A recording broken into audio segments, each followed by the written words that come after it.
Olúwa sọ fún mi pé kí n sọ fún Tinubu and Yorubas, all Yorubas. Bọ́lá Ahmed Tinubu kò ṣe àwọn ọmọ Yorùbá o.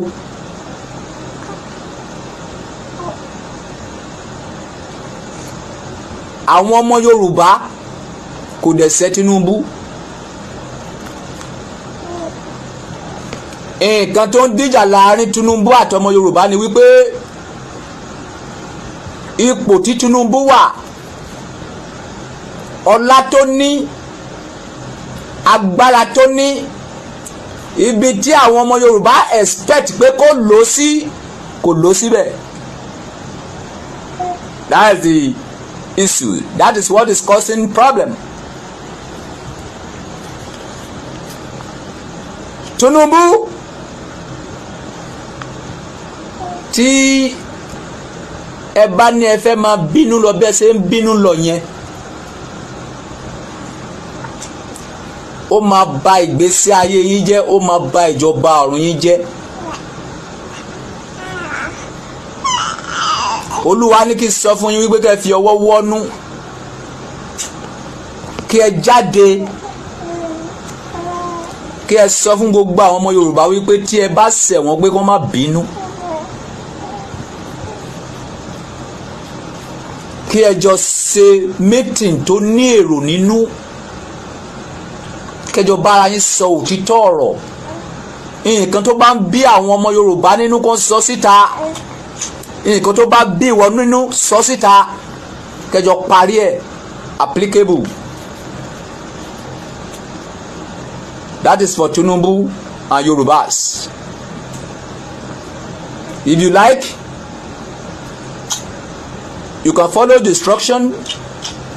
You see what the Fulani woman telling you, a old Yoruba woman, and the money, this so-called money, they are all this money they are sharing come from the south.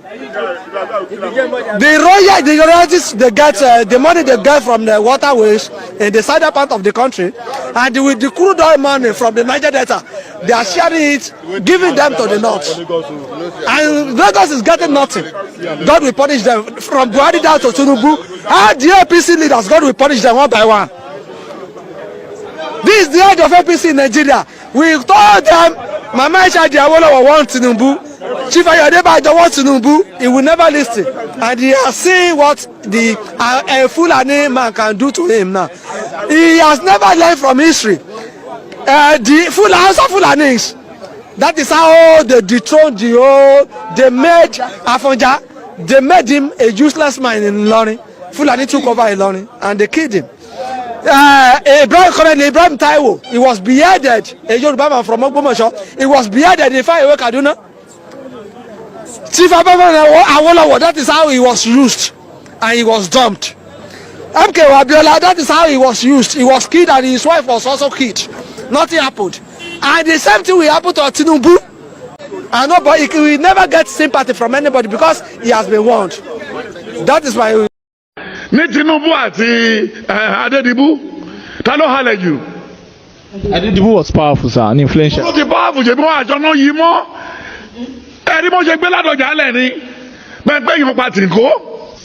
Èèyàn olórí burúkú èèyàn ló ń sin ajá. Oúnjẹ tájá kan jẹ, ojú tí kan tó lébùrà mẹ́rin máa jẹ. Then ọjọ́ kú ẹyẹ kò gbọ́ mímọ́ fò. Ajá lè wá ń ta tó ń bá ju ẹran ṣáájú sí tó bá ti jẹ́ ajá máa kú. Ajá pàpà lórúkọ tó ń jẹ́ tó bá ti pè lórúkọ yìí tó máa gbórí wálẹ̀ jẹ́. Mo lè mú ajá lé ẹ ní géètì ẹ kí mo wá sí chọ́ọ̀chì yìí kí tó mú padà kí tó ṣe ṣí brain ẹ lẹ̀. Kì í ṣe nǹkan tó gbójúlé. Jésù ló yẹ ká gbójúlé. Gbígbó ajá ò gba àdúgbò lẹ̀. Gbígbó ajá ò ní kí confusion máa wọlé. Gbígbó ajá ò ní kí ẹni tó ní ilé má ní running stomach. Gbígbó ajá ò ní kí èèyàn má ṣe kí wọ́n má ṣe kí ni. Ó dùn Ọlọ́run pé owó ṣìnà dọ́dọ̀ Tinubu. Ó ń dùn Ọlọ́run pẹ̀lú bá wọn ṣe pa àwọn ọmọ yẹn. Ó dẹ̀ ń dùn Ọlọ́run ìkọ́tọ́lọ́ máa ṣe fún Sanwó-Olú àti Tinubu. Àwòrán. Oron 1 Samuel 3 from verse 10 to only what I will do to Saul. What I'm going to do to Eli, anybody that had it, his ear with what? With twinkled. Then 1 Samuel 15 from 10. Capitalism, federal system, yóò ṣiṣẹ́, kò lè ṣiṣẹ́. Ẹ wo kíní tó múlẹ̀ wá lọ́wọ́ yẹn constitution yẹn.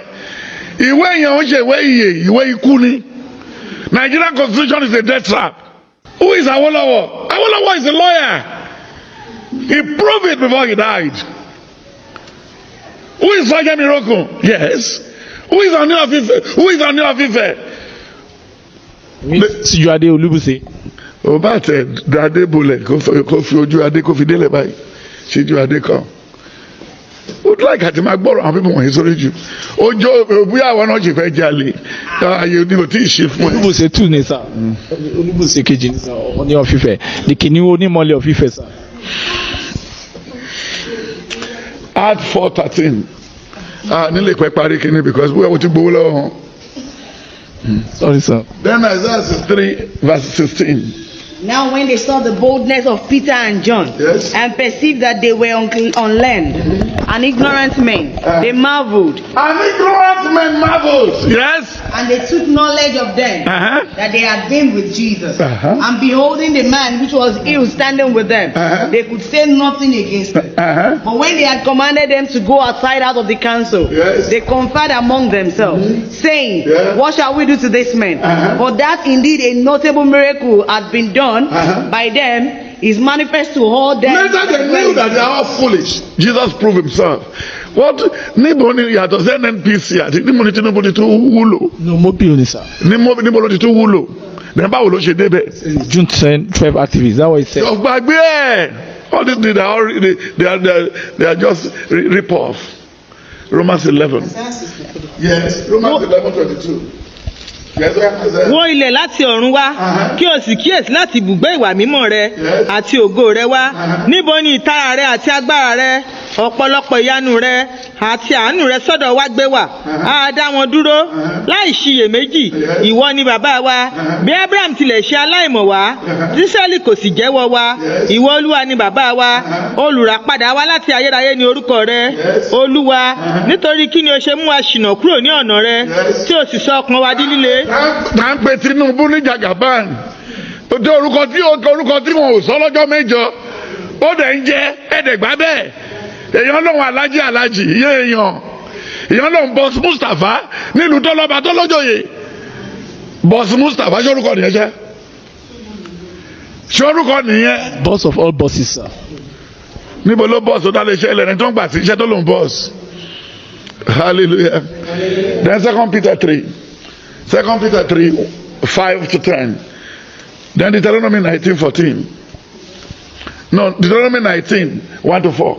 2 Peter 3. Yeah. But these they willingly are ignorant of, that by the word of God the heavens were of old, Yes. and the earth standing out of the water and in the water, whereby the world that then was, being overflowed with water, perished. Yes. But the heavens and the earth, which are now, by the same word are kept in store, reserved unto fire against the day of judgment and perdition of ungodly men. But beloved, be not ignorant of this one thing, that one day is with the Lord as 1,000 years, and 1,000 years. Ó ní ọjọ́ kan pẹ̀lú Ọlọ́run.